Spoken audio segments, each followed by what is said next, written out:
different fish. This is a bobit worm.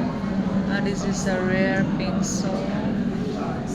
This is flower crabs. This is a longtail. This is a red lion.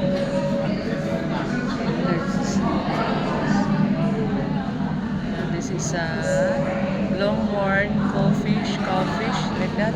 And the giant yellow meat. Lots of different fish.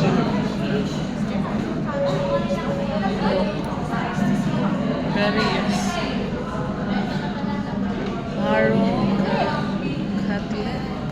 cuttlefish, and then blue spotted and fish.